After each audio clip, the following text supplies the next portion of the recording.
Welcome everyone to the Slamming Duck Cricket Show. We are brothers and we talk about everything cricket.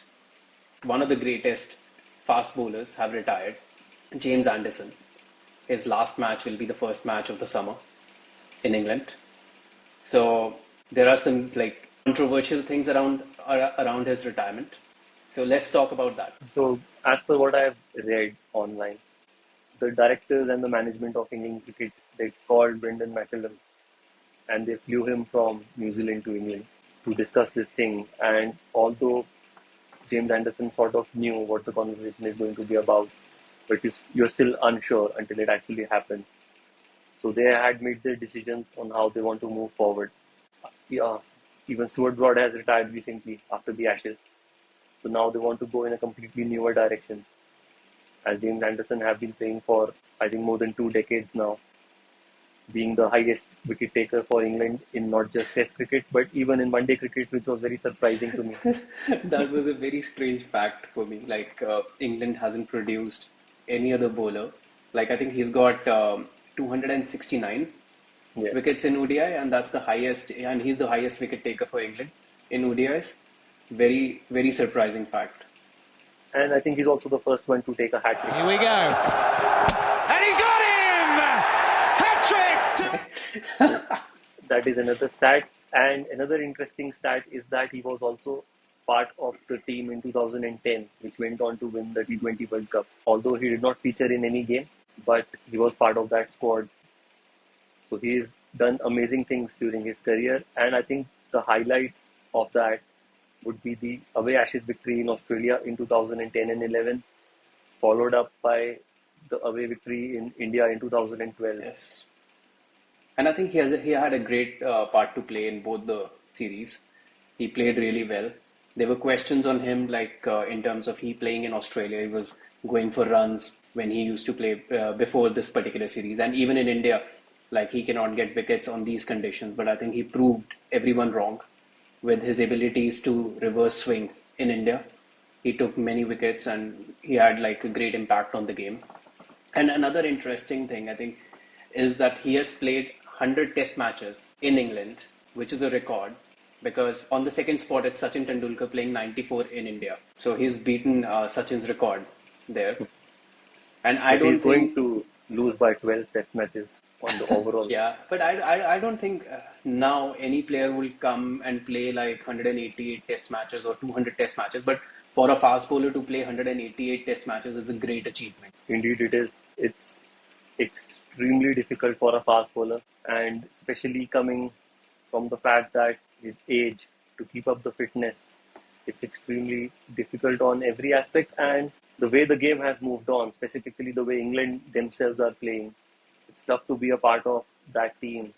And that transition that he made, although yes, he has predominantly played mostly in England in the latter parts of his career, but still to go on there and to transition, and specifically, so the way he struggled in the first Ashes Test match last year, where he said that this is a wicket I can't bowl on, they are just murdering my career.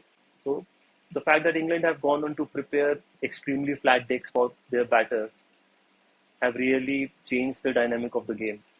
So it's Bazball era. It totally is. And we all know where it is heading. So what do you think? Was it the right time to retire? I would say yes, it was. He's played a lot. He's done everything there is to do in his career. And so one thing that we all do is we question the decisions that are made. But Brendan McCullum is such a genius of the game. So the decisions that he makes. So after a couple of years, we end up discussing that, okay, this was a genius move. Because even the 2019 World Cup that England won, Owen Morgan credited a lot of it to Brendan McCullum's way of playing. So it is just genius the way he plays and the way he strategizes the game. Yeah. But do you think does he deserve another Ashes go? Because I think it was a dream retirement for Stuart Broad, retiring after the Ashes. Whether he should have considered getting retired at that point of time itself, retiring on a high, in terms of playing the Ashes, or is it the right kind of retirement he's getting, or he deserves to be playing another match with Australia, an Ashes series? So the problem with playing another match with Australia is the fact that, first of all, it's going to be at the end of next year. So it's far, far away. Yeah. And another issue like I would have with that is the fact that England does not even compete down under. So I don't see that as a happy retirement for him either.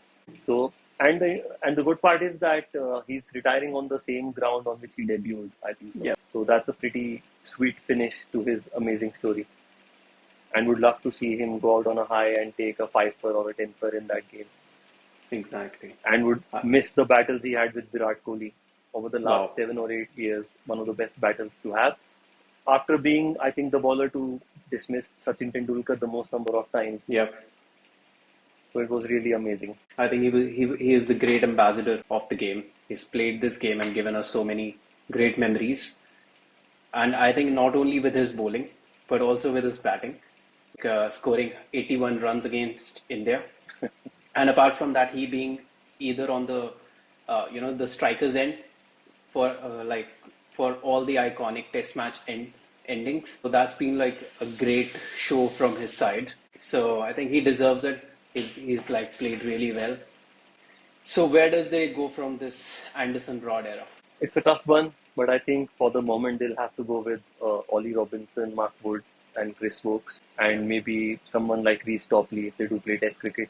So at the Jofra moment, Archer. Jofra Archer currently is playing the T20 World Cup, but he is not going to come back into Test cricket. So that is something they have already announced. And a huge thing that all Indian viewers are going to miss is switching on the TV at 3:30 p.m. and then see James Anderson and Stuart Broad from both ends, swinging it amazingly well and disturbing the stumps all around. What a sight it used to be. So one thing for James Anderson, Absolute goat. yeah, you deserve it. Chants all around Lords. Imagine that would be a great spectacle as well. All right. So thank you so much for watching and see you next time.